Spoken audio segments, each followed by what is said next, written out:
Advisor Anita Wessing and editor for the Voice newspaper, Leicester Holloway. Right, let's have a look at the Express first of all, and this story about HS2.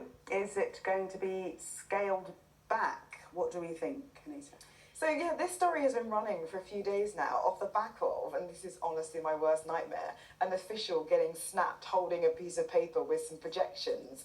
And so there's been all this speculation that HS2 is going to be amended in some way yet again, and it's not going to end up going from Birmingham to Manchester, which is kind of like the third phase of this of the journey, and also that it's not going to go quite into Euston, but it's going to stop a little earlier than that. Now, HS2 is a much beleaguered infrastructure investment project that is.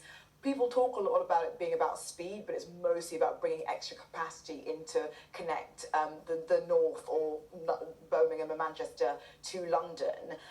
And so this story is all about a kind of minister saying, you know, this is the north desperately needs infrastructure, this isn't the right way to go. And it talks about some of the ways in which the money might be used to fund a link between Liverpool and Leeds, again, much needed, but, you know, HS2 has gone through so many iterations. It started off as a £33 billion project, is now about 70-ish.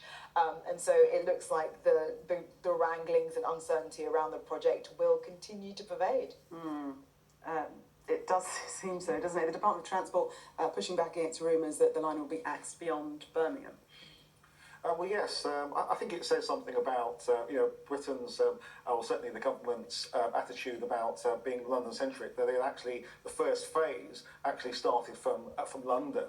I don't understand why the first phase wasn't actually in the north.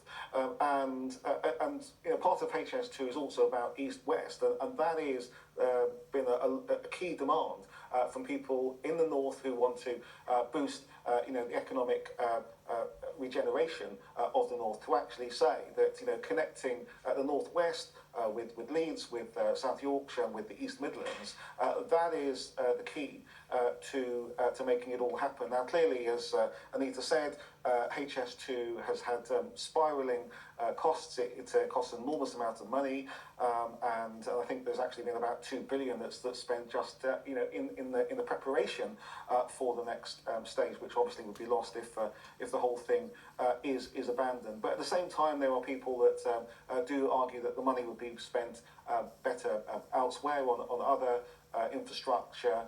Certainly, we've had a debate a few months ago in relation to really looking at the beaching cuts to local railways and getting those local railways back. Buses is a major problem in the countryside. So all of those things will rejuvenate both cities and small towns. We need to rejuvenate small towns in the north. But it's about whether you cut your losses or you continue to pump money into it. One Conservative MP remaining unnamed, saying that the government needs to face reality and scrap the whole thing. Very quickly before we go to the weather, did you enjoy the sun? It's all about to change. Anita? Yes, so apparently a month's worth of rain is going to fall on parts of the UK tomorrow, and there's rumours of like possible sort of torrential downpours, so everyone get your brollies out, I think, is the thrust of it. Yeah, that wasn't the story that we were showing. There were some ladies in the swimming. Yes, enjoying the sun. While they can, because it's all about to end. You heard it here first.